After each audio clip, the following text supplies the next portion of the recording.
వాక్యంలోకి వెళ్దాం. నిర్గమకాండము 2వ అధ్యాయము 7-8 వచనాలు చదువుకుందాం. నిర్గమకాండము 2వ అధ్యాయం 7-8. అప్పుడు వాని యొక్క ఫరో కుమార్తెతో, నీ కొరకు ఈ పిల్లవాడిని పెంచుకుటకు నేను వెళ్ళి హెబ్రీ స్త్రీలలో ఒక దాదిని పిలుచుకొని వస్తున్నా అనెను. అందుకు ఫరో కుమార్తె వెళ్ళుమని చెప్పగా ఆ చిన్నది వెళ్ళి ఆ బిడ్డ తల్లిని పిలుచుకొని వచ్చెను. దేవుని నామానికి స్తోత్రం. ఫరో కుమార్తె ఆమెతో, ఈ బిడ్డకును తీసుకొని పోయి నా కొరకు వానికి పాలిచ్చి పెంచుము, నేను నీకు జీతం ఇచ్చేదనని చెప్పగా ఆ స్త్రీ ఆ బిడ్డను తీసుకుని పోయి పాలిచ్చి పెంచెను. దేవుని నామానికి స్తోత్రం కలుగును గాక. ఇక్కడ ఒక తల్లిని చూస్తుంటున్నాం. ఈ తల్లి 9 నెలలు గర్భంలో మూసి, మరి ఆ గర్భంలో ఉన్నప్పుడు ఆ బిడ్డను ఎంతో జాగ్రత్తగా పెంచింది. పెంచిన తర్వాత కాన్పోయింది. కాన్పోయిన తర్వాత ఆ యొక్క మరి ఐగుప్తు దేశంలో ఒక ఆజ్ఞ వచ్చింది. ఐగుప్తీయుల మగ పిల్లలందరినీ కూడా మరి చంపివేయమని. ఆ ఆజ్ఞ వచ్చినప్పుడు ఐగుప్తు దేశంలో ఆ యొక్క రాజు యొక్క ఆజ్ఞను పాటించారు. కానీ ఒక తల్లి తన కుమారుని 9 నెలలు పెంచి తన దగ్గర కూడా మరి పెంచి పాలిచ్చింది. ఆ కుమారుని చూసి చంపుకోలేక ఏం చేసిందంటే ఆ కుమారుని కొరకు ప్రార్థన చేసింది. ప్రార్థన చేస్తే దేవుడు జ్ఞానం ఇచ్చి ఒక జమ్మును తీసుకొని ఒక పెట్టెను తయారు చేసి ఆ యొక్క ఫరో యొక్క కుమార్తె స్నానానికి ఏ యొక్క నదికైతే వస్తుందో ఆ నదిలో వదిలిపెట్టాలని ఒక ఆలోచన చేత చేసింది ఆ తల్లి. ఆ తల్లి కొడుకుని చూసింది. ఆ కొడుకు యొక్క మరణాన్ని చూడలేక దేవుని సన్నిధానంలో మొరపెట్టింది. దేవునికి మొరపెట్టగా దేవుడు శ్రేష్టమైన జ్ఞానం ఇచ్చి ఆ తల్లి ఆ కుమార్ని ఎక్కడ పెంచాలో అక్కడే పెంచేటట్లు చేసింది. అయితే చేసింది, ఆ నదిలో వదిలింది. ఆ నదిలో ఆ యొక్క జమ్ము పెట్టెలో ఉన్నటువంటి ఆ శిశువు అలాగే నీళ్ళలో వెళుతూ ఉంటే దానికి కాపలాగా వాళ్ళ అక్క వచ్చింది. వచ్చి చూస్తూ ఉంది. చూసిన తర్వాత ఆ రాణిగారు స్నానానికి వచ్చి అక్కడ కేక వినబడింది. ఆ కేక చూసి అదేముంది తీసుకురండి చూస్తే ఆ ఫరో కుమార్తె చూసి ఆ కుమార్ని మన కొరకు పెంచుకుందామనే ఒక ఆలోచన చేత తీసుకొని చూస్తూ ఉన్నప్పుడు వెంటనే అక్క ఆమె దగ్గరికి వెళ్ళి ఆమెతో మాట్లాడుతూ ఉంటుంది. అప్పుడు వాని యొక్క ఫరో కుమార్తెతో, నీ కొరకు ఈ పిల్లవాడిని పెంచుట కొరకు చూడండి, దేవుడు ఎంత ఆశ్చర్యకరుడో. ఏ తల్లి అయితే మరి గర్భంలో పెంచిందో, ఏ తల్లి అయితే తన కుమారుని మరణం చూడలేక మరి ఆ నదిలో వదిలిందో ఆ తల్లే, లేకుంటే ఆ తల్లినే దాదిగా లేకుంటే ఆయాగా. నేను ఒక మాట అంటాను, నేటి దినాల్లో ఎంత పెద్ద రాష్ట్రపతి ఆఫీస్ అయినా, రాష్ట్రపతి ఇల్లైనా, ప్రధానమంత్రి ఇల్లైనా, చివరికి మారుమూలలో ఉండే ఖాళీ ఎలిమెంటరీ స్కూల్లో అయినా ఒక దాది లేకపోతే అది ఆఫీసే కాదు, అది స్కూల్లే కావు, అవి ఇండ్లే కానే కావు. ఎందుకనంటే ఆ పనివారు లేకపోతే శుభ్రంగా ఉండదు. అలాగే ఒక తల్లికి, ఒక కుమారునికి తల్లి దాదినే. కారణం ఏంటంటే పాలిస్తుంది, వాని ముడ్డి కడుగుతుంది, వాడిని శుభ్రం చేస్తుంది, వాడిని పెంచి పెద్ద చేస్తుంది, పెంచుతూ వానికి విద్యా బుద్ధులు కూడా నేర్పిస్తూ ఉంటున్నది ఆ తల్లి. తల్లి పాత్ర చాలా విలువైనది. తల్లిని గురించి మనం చెప్పుకుంటూ పోతే వర్ణింపడానికి శక్యం కాదు. ప్రతిదీ నేర్చుకునేది తల్లి దగ్గరే. తల్లి మంచి ప్రవర్తన నేర్పిస్తే మంచిగా ఉంటాడు, చెడ్డగా నేర్పిస్తే చెడ్డగా తయారవుతాడు. కాబట్టి ఇక్కడ ఈ అక్క ఆ రాణిగారితో మాట్లాడుతున్నప్పుడు ఆ కుమారునికి లేకుంటే ఆ తమ్మునికి తల్లిగానే దాదిగా వచ్చింది. ఆ కుమారుని ద్వారా ఒక తల్లికి ఉద్యోగం కూడా దొరికింది. ఆ తల్లికి జీవన భృతి కూడా దొరికింది. అక్కడ తల్లి పాత్ర కూడా పోషిస్తా ఉంది ఆ తల్లి. ఆ తల్లి ఆ కుమారునికి పాలిస్తూ, పెంచుతూ ఉన్నప్పుడు ఆయనకు ఏం నేర్పిందంటే, వారి యొక్క ఆ ఇశ్రాయేలు జనాంగం భయంకరంగా అణగారిపోతుంటే, కష్టపడుతుంటే వీటన్నిటిని నేర్పిస్తూ ఆ పిల్లవాడిని పెంచి పెద్ద చేసింది. తన వారిని గూర్చి, తన ప్రజలను గూర్చి, తన సొంత వారిని గూర్చి ఆ కుమారుడు పెరుగుతున్నది. ఆ తల్లి ఉంటున్నది రాణిగారి గృహంలో. రాణిగారి గృహంలోనే వారు జీతాన్ని పొందుకుంటున్నారు. కుమారుడుగా పెరుగుతా ఉన్నాడు. అయితే ఆ తల్లి ఆ కుమారునికి విద్యా బుద్ధులు మరి జ్ఞానము నేర్పుతూ తన వారిని గురించి చెప్పినప్పుడు ఆ కుమారునికి జ్ఞానోదయం కలిగి పెరిగి పెద్దవాడైనప్పుడు ఏమయ్యాడంటే కింద చక్కగా ఒక మాట వాడు ఆ పిల్ల పెరిగి పెద్దవాడైన తర్వాత ఆమె ఫరో కుమార్తె యొద్దకు అతన్ని తీసుకొని వచ్చెను. అతడు ఆమెకు కుమారుడాయెను. పెరిగిండిది సొంత తల్లి. విద్యాబుద్ధులు నేర్చుకుంది సొంత తల్లి. తన వారిని గురించి నేర్చుకున్నది సొంత తల్లి. అయితే పెంచుకున్న తల్లి దగ్గర మంచి సౌకర్యాలను పొందుకున్నాడు. మరి ఆయన మంచి నైపుణ్యాన్ని నేర్చుకున్నాడు. నాయకత్వాన్ని కూడా నేర్చుకున్నాడక్కడ. అక్కడ నాయకత్వం నేర్చుకొని ఆ కుమారుడు ఫరో కుమారుని అనిపించుకునే దానికంటే నా సొంత ప్రజలతో నేను నింద అనుభవించటం మేలని బయటకొచ్చేసాడు. కారణం ఆ తల్లి ఆ కుమారుని మరణం చూడలేదు కానీ, ఆ కుమారుని యొక్క నాయకత్వాన్ని చూసింది. ఆ కుమారుని యొక్క జ్ఞానం చూసింది. ఆ కుమారుని యొక్క విద్యాబుద్ధులను చూసి సంతోషపడింది. ఒక మంచి తల్లి తన కుమారులకు మంచి బుద్ధులు నేర్పిస్తారు. నేటి దినాల్లో తల్లులు పిల్లలకి ఏం నేర్పిస్తున్నారు అనంటే, సరైన క్రమము నేర్పించటం లేదు. పిల్లల్ని పెంచుతున్నారు కానీ, వారికి సరైన రీతిలో పెంచుకోకుండగా, వారిని సండే స్కూల్‌కి పంపియకోకుండగా, పాటలు నేర్పియకోకుండగా, ప్రార్థనలు నేటి సంఘాల్లో మనం చూస్తాం చాలామంది పిల్లల్ని. సంఘాలకొస్తున్నారు యవ్వనస్తులు. వారికి బైబిల్ చదివేకి రాదు, పాట పాడేకి రాదు, ప్రార్థన చేసేకి రాదు, పెద్దలని గౌరవించేది రాదు, సేవకులంటే అస్సలు వారికి పడదు. కారణం ఏంటంటే, పెంపకాలు అలాగయిపోయాయి. బయటకొస్తేనే సేవకుడు ఇలాగ, అలాగా. అయితే ఈ తల్లి మోసే తల్లి తన కుమారునికి చక్కగా నేర్పించింది. దేవుని గూర్చి, తన సొంత ప్రజలను గూర్చి, సొంత ప్రజల దేశముని గూర్చి చక్కగా బోధించినప్పుడు, ఆ కుమారుడు అందుకే సామెతలు అంటారు కదా! బాలుడు నడవలసిన త్రోవను వానికి నేర్పుము, వాడు పెద్దవాడైనప్పుడు దాని నుంచి తొలగిపోడు. మోసేకు ఆ తల్లి బాలుడుగా ఉన్నప్పుడే చక్కగా నేర్పించింది. వాడు పెరిగాడు, పెద్దవాడైపోయాడు. నేను ఒక మాట అంటున్నాను. నిన్నటి దినం మా ఏరియాలో ఒక యవనస్తుడు చనిపోయాడు. 35 ఏండ్ల పిల్లోడు. పెళ్ళయింది, విడాకులు ఇచ్చేసాడు. భయంకరమైన దురలవాట్లు. అలవాట్లు సంఘాల్లో కూడా బాగానే అన్ని చేస్తాడు. అన్ని రకాల సహకారంగా ఉన్నాడు. కానీ భయంకరమైన దురలవాట్ల చేత చనిపోయాడు. ఇప్పుడు ఆ తల్లి ఏడుస్తా ఉంది. ఎందుకు ఏడుస్తున్నావు?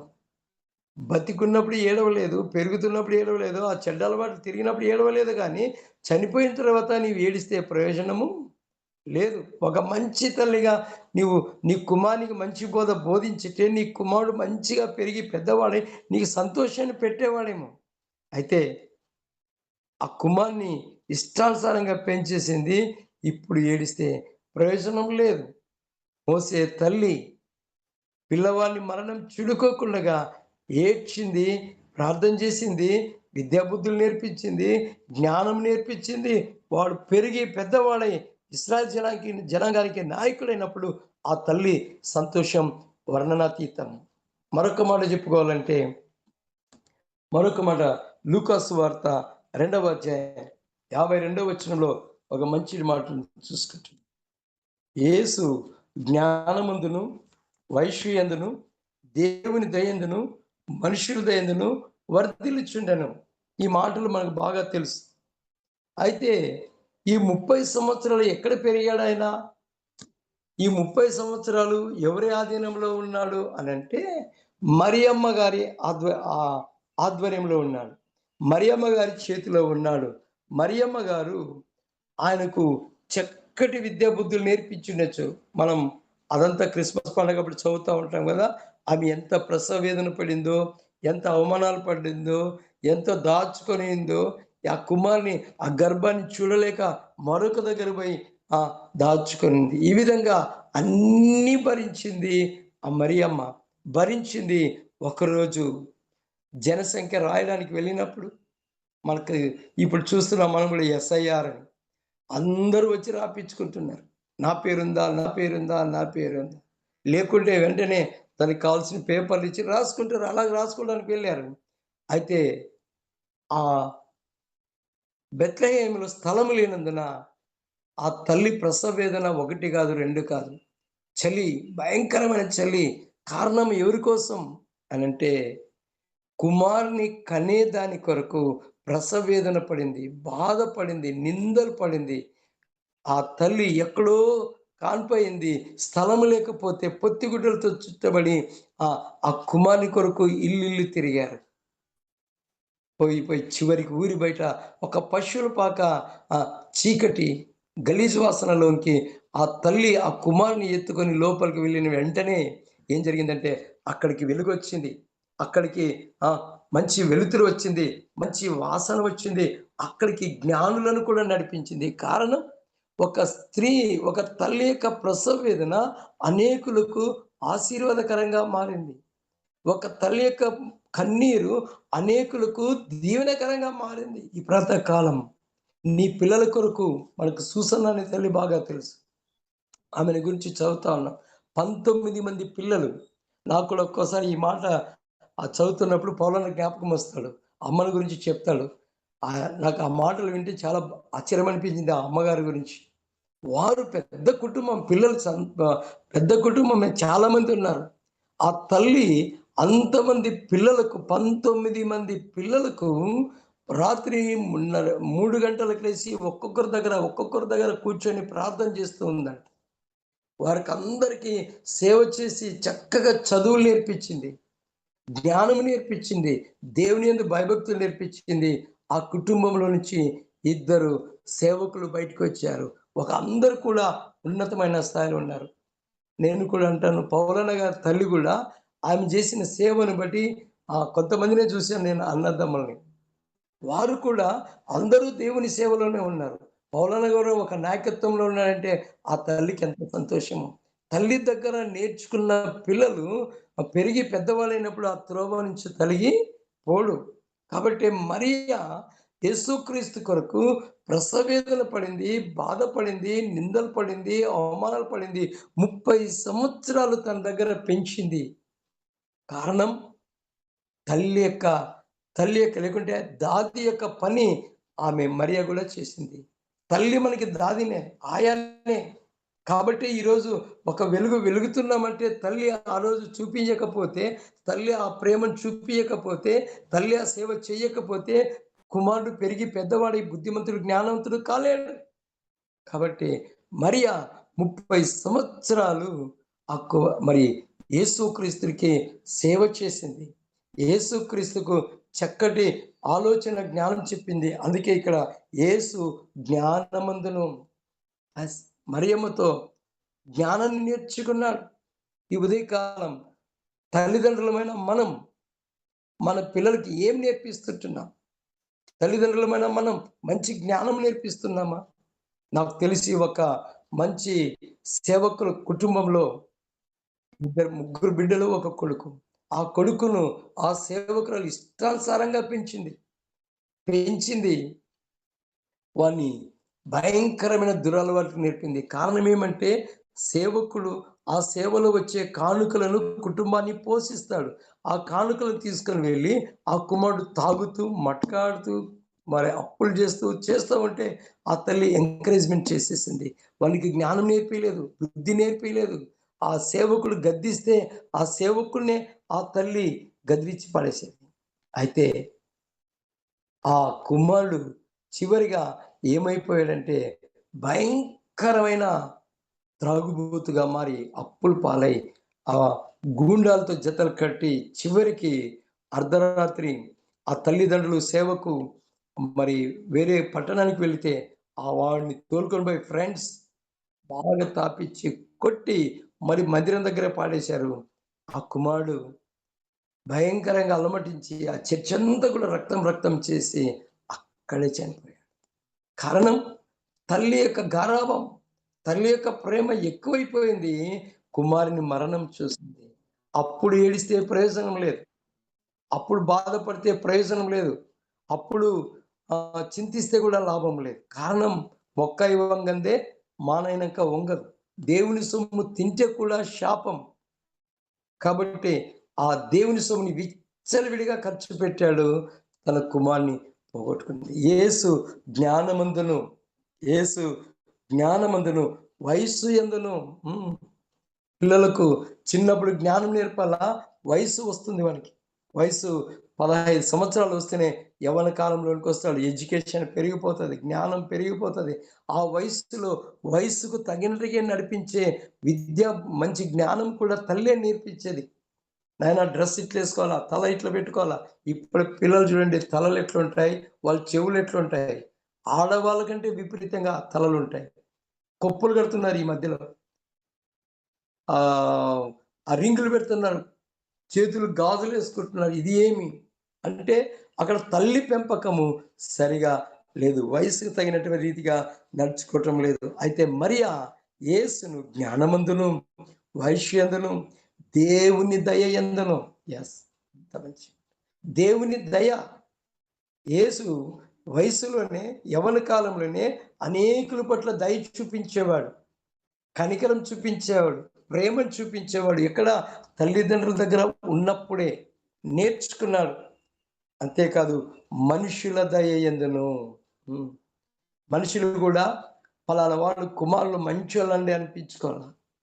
మనుషుల దయ కూడా అవసరం. మనుషుల దయ లేకపోతే ప్రయోజనం లేదు. మనుషుల దయ మనుషుల్లో కూడా అందుకే మనకొక పెద్దవాళ్ళు ఒక మాట అంటారు. మన నోట్లో చాక్లెట్ పెట్టుకుంటే ఆ చాక్లెట్ సప్రీమ్ అంటే మనం ఏం చేసేస్తాము? కొరికేస్తాం. అలాగే మనుషులు నోట్లో చక్కగా ఉంటే చక్కగా ఉంటాం. లేదంటే మనల్ని ఏం చేస్తారు వాళ్ళు? చాక్లెట్‌ని కొరికేసినట్లు కొరికేస్తారు. ఎక్కడ చూసినా పలానా వారి కుమారుడండి, పలానా వారి అబ్బాయండి, అబ్బబ్బబ్బబ్బబ్బా! వద్దండి. కారణం తల్లి యొక్క పెంపకం అలాగుంటుంది. కానీ మరియా దేవుని దయ యందు ఆ బాలుడు యవ్వన కాలంలో ఉన్న ఆ యేసయ్యకు మంచి జ్ఞానం నేర్పించింది. దేవుని దయ నేర్పించింది. మనుష్యుల దయ, మనుషుల దయ అంతేకాదు మనుష్యుల దయందు వర్ధిల్లుచుండెను. ఒక తల్లి కుమారునికి నేర్పిస్తే ఇన్ని టాలెంట్లు ఇస్తే వర్ధిల్లుతాడు. ఒక మంచి కుమారుడిగా మారిపోతాడు. కాబట్టి ఈ ప్రాతకాలం ఒక మంచి తల్లుల్లాగా మన పిల్లలను లోకం ఇప్పుడు ఎక్కడికెళ్తుందో, లోకం ఎక్కడ ఆగిపోతుందో తెలియదు కానీ, మనం దేవుని సన్నిధానంలో ఉంటే ఎప్పుడు ఎక్కడ ఏం జరిగినా మనం దేవుని రాజ్యంలో వర్ధిల్లుతాం. దేవుని రాజ్యంలో ఉంటాం.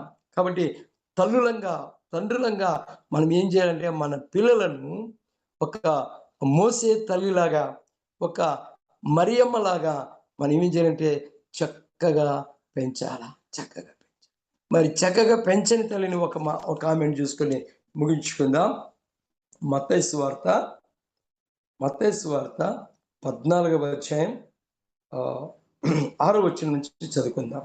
అయితే హెరోదు జన్మదినోత్సవం వచ్చినప్పుడు హెరోదియా కుమార్తె వారి మధ్య నాట్యమాడి హెరోదును సంతోషించెను గనుక ఆమె ఏమి అడిగినను ఇచ్చేదనని అతడు ప్రమాణపూర్వకంగా వాగ్దానం చేసెను. అప్పుడు ఆమె తల్లి చేత ప్రేరేపింపబడినదై బాప్తిస్మిచ్చు యోహాను తలను ఇక్కడ పళ్ళెంలో పెట్టి నా ఎద్దుకు తెప్పించమని అడిగాను. ఒక తల్లి కుమార్తెకి ఏం నేర్పించింది? రికార్డ్ డ్యాన్స్ నేర్పించింది. తల్లి బిడ్డకి ఏం నేర్పించింది? నాట్యం నేర్పించింది. ఈ దినాల్లో నేను చాలా బాధతో చెప్తా ఈ మాట. మన క్రైస్తవ సంఘాలలో కూడా క్రిస్మస్ వచ్చినా లేకుంటే సండే స్కూల్లో వీబీఎస్లో ఏం నేర్పిస్తారు పిల్లలకి? దేవుని దయ, మనుషుల దయ, జ్ఞానము నేర్పించటం లేదు. రికార్డ్ డ్యాన్సులు నేర్పిస్తారు క్యాసెట్లు పెట్టి. యవ్వన యవ్వన కాలంలో ఉండే పిల్లలు దేవుని సన్నిధానంలో డాన్సులు వేస్తే దేవునికి అవమానకరం. డాన్సులు కాదు కావాల్సింది. దేవుని దయ, జ్ఞానము, వయసులో పెరగటం, మనుషుల దయలో పెంచాల. ఒక తల్లి ఇక్కడ ఏం నేర్పించింది? హెరోదు రాజు యొక్క భార్య హెరోదియా కుమార్తెకు చక్కటి రికార్డ్ డాన్స్ నేర్పించింది. ఓ ఆమెను అందరినీ కూడా ఏం చేసింది? ప్రజ్వలింప చేస్తా ఉంది, సంతోష పెడుతుంది. అబ్బా శబాష్ శబాష్, ఈలలేస్తున్నారు ఆ డాన్స్ చేస్తుంది. అయితే అయితే ఆ ఒక బర్త్‌డే వచ్చింది. బర్త్‌డేలో ఏమడుగుతారు చాలామంది? గిఫ్ట్ అడుగుతారు గానీ, ఇక్కడ ఒక తల్లి ఏం నేర్పించింది ఆ తల్లి ఆ బిడ్డకు? ఆమె నాట్యమాడింది, తండ్రిని సంతోషపరిచింది, మంచి భోజనాలు ఏర్పాటు చేసుకున్నారు, కేక్ కటింగ్‌లు చేసుకొని ఉండొచ్చు, కానుకలన్నీ సమర్పించుకుండొచ్చు. కానీ వారి హృదయంలో ఒకటి ఉంది. ఏముంది? ఏముంది? ఒక దైవజనుని మీద కక్ష, ఒక దైవజనుని మీద ఈర్ష్య, ఒక దైవజనుని మీద అసూయ. ఈ హెరోదియాకు హెరోదియా హెరోదియాకు కుమార్తె వారి మధ్య నాట్యమాడి హెరోదును సంతోషపరిచాను. ఓ బర్త్‌డే బ్రహ్మాండంగా చేసుకున్నారు, గిఫ్ట్లు పెడతా ఉన్నారు. మా ఊరు సొంతం పోల్కల్లు, కర్నూలు దగ్గర. అక్కడ వాళ్ళు పెళ్ళిళ్ళకి కానీ ఏదైనా కార్యక్రమాలకు కానీ బంగారే పెడతారు కానుకలు. ఒకవేళ వారింట్లో కార్యం జరిగినప్పుడు మనం పోయి ఆ బంగారు పెట్టలేదంటే ఇంటికొచ్చి అడుగుతారు వాళ్ళు. మేము పెట్టిన కానుక తులం బంగారం పెట్టిన బంగారం పెట్టు బాబు, పెట్టకపోతే రావయ్యా అంటారు. వాడు శత్రువైనా కానిగాక. ఎందుకు అనంటే ఏం పెడితే అది పెట్టాల్సిందే అక్కడ. అలాగే ఇక్కడ కానుకలు పెడతా ఉన్నారు. పెడతా ఉన్నప్పుడు ఆ తండ్రి అన్నాడు సంతోషం పట్టుకోలేక, "బిడ్డ నీకేం గావాలా? నీకేం గావాలంటే" చూడండి ఆ బిడ్డ అక్కడక్కడే డ్యాడీ దగ్గరికిచ్చి అడగొచ్చు కదా! తల్లి దగ్గర నేర్చుకున్నది నాట్యం. తల్లి దగ్గర నేర్చుకుంది చెడ్డ అలవాట్లు. తల్లి దగ్గర నేర్చుకుంది చెడ్డ బుద్ధి. వెళ్ళింది ఆ తల్లిని అడిగింది. అమ్మా ఏమి అడగాల? ప్రమాణపూర్వకంగా అడిగింది.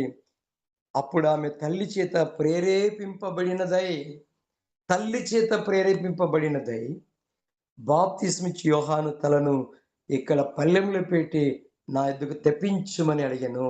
ఎంత ఎంత నీచమైన బుద్ధి! ఒక దైవ సేవకుణ్ణి యోహాను, ఈయన ఎవరంటే యేసుక్రీస్తు కంటే 6 నెలలు పెద్దవాడు. ఆయన దూత ముందుగానే వచ్చి అరణ్యంలో కేక, ఈ స్వార్థ ప్రకటిస్తుంటే ఆయన్ని జైలులో పెట్టారు. అయితే ఈ హెరోదు హెరోదు భార్య హెరోదియా తన కుమార్తెకి ఏం చెప్తుందంటే ఆ యోహాను తల కావాలండి. అంటే మరణాన్ని కోరుకున్నది. చూడండి, ఒక బర్త్‌డే చేసి, ఒక జన్మదినం చేసి సంతోషంలో ఉన్నప్పుడు ఒక దుఃఖకరమైన వార్త. ఎలాంటి తల్లి తల్లి. అందుకే నేటి దినాల్లో దైవ సేవకులు హతసాక్షులుగా మారిపోతున్నారు. దైవ సేవకులను హింసించిన ఏ పట్టణమైనా, ఏ దేశమైనా, ఏ గ్రామమైనా, ఏ సంఘమైనా ఆశీర్వాదకరంగా ఉండదు. ఎప్పటికీ లొల్లే ఉంటది.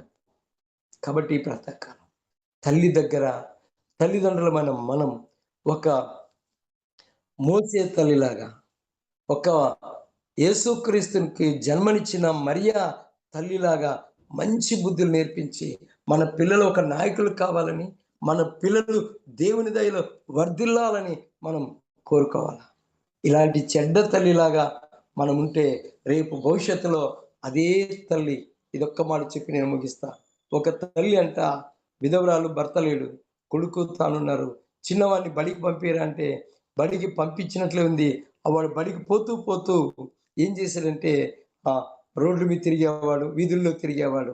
ఆ వీధుల్లో తిరుగుతా ఉన్నప్పుడు ఒక్కసారి ఒక కోడి గుడ్డు పెట్టిందంట. గుడ్డు పెడితే ఆ గుడ్డును దొంగిలుకొని వచ్చి తల్లికిచ్చారు. ఆ తల్లి శబాష్ మంచి పని చేసినవురా, ఈరోజు ఆమ్లెట్ వేసుకొని తిందాం అంది. రెండవ రోజు 2 గుడ్లు. ఈ విధంగా రోజు రోజుకి వాడు దొంగతనానికి అలవాటు పడ్డాడు. చివరగా గజ దొంగగా మారిపోయాడు. మారిపోయిన తర్వాత పట్టుబడ్డాడు. పట్టబడిన తర్వాత వానికి ఉరిశిక్ష వేయబడింది. ఉరిశిక్ష వేయ వేస్తూ ఉన్నప్పుడు నీ కోరిక ఏమిరా అని అడిగారంట ఆ జడ్జి గారు. చివరిగా నా కోరికేంటంటే, మా అమ్మని పిలిపియండి. అక్కడ ఏడుస్తుందంట ఆ తల్లి. నా కొడుకు ఉరిశిక్ష పడింది. ఉరిశిక్ష ఈరోజు చేస్తారు కదా! అన్నప్పుడు ఆ చివరి కోరిక ఏమి అంటే హ్మ్. ఆ చెడ్డ తల్లి చిన్నప్పుడు ఏం చేసింది మనకి దొంగతనం ఎంకరేజ్ చేసింది. ఈరోజు ఉరిశిక్షకు కారణమైంది. అప్పుడు ఆ తల్లిని పట్టుకొని ఏడ్చి నాకు బదులుగా నా తల్లిని ఉరిశిక్ష వేయండి. ఏమైంది? ఎందుకు అని జడ్జి అడిగితే, ఈమె ఆ రోజు గుడ్డెత్తుకొచ్చినప్పుడే నన్ను శిక్షించింటే నేను ఈ విధంగా ఈరోజు ఉరిశిక్ష ఈ యవ్వన కాలంలో పడేవాడిని కాదు. నా తల్లి ఆ రోజు నన్ను ఎంకరేజ్‌మెంట్ చేసింది. ఆ రోజు నన్ను ప్రోత్సాహపరిచింది. ప్రోత్సాహపరిచి గజెద్దంగా మార్చింది. ఈరోజు ఈ ఉరి శిక్షలని ఇంకా ఎన్నో చేయాల్సి ఉన్నదేమో కానీ, ఈ శిక్ష నా తల్లి ద్వారా వచ్చింది. నాకు బదులుగా నా తల్లిని వేయండి అన్నప్పుడు, ఆ జడ్జి గారు ఆ జడ్జి గారు తీర్పు ఇచ్చి, ఆ తల్లికి ఉరి శిక్ష ఈ ప్రాతకాలం. ఒక మంచి తల్లి మంచి బుద్ధులు నేర్పిస్తే ఆ కుమారుడు మంచిగా పెరుగుతాడు. మన జీవితంలో లేకపోతే కుటుంబంలో ఉండే మన పిల్లలందరూ ఒక నాయకులు కావాలని, ఒక దేవుని దయందు వర్ధిల్లే పిల్లలుగా కావాలని మనం మన పిల్లల కొరకు ఒక సుసన్న వలె ప్రార్థన చేసే తల్లుల్లాగా, వారిని ఆశీర్వదించే పిల్లల్లాగా, వారిని ఒక ఉన్నతమైన స్థాయిలో చూచే పిల్లల్లాగా మనం ఉండాలని, లేకపోతే మన పిల్లలు ఆహ్, ఆ బర్త్‌డే చేసుకుంటున్న ఆ డేలో ఏం జరిగింది అనంటే, ఆ తల్లి ఆ కుమార్తెకి నేర్పించింది దైవ సేవకుని తల. దైవ సేవకుని మరణం చూడాలని ఆశపడింది. ఆశపడింది, చూసింది, జీవితాన్ని నిస్వార్థం చేసుకున్నారు.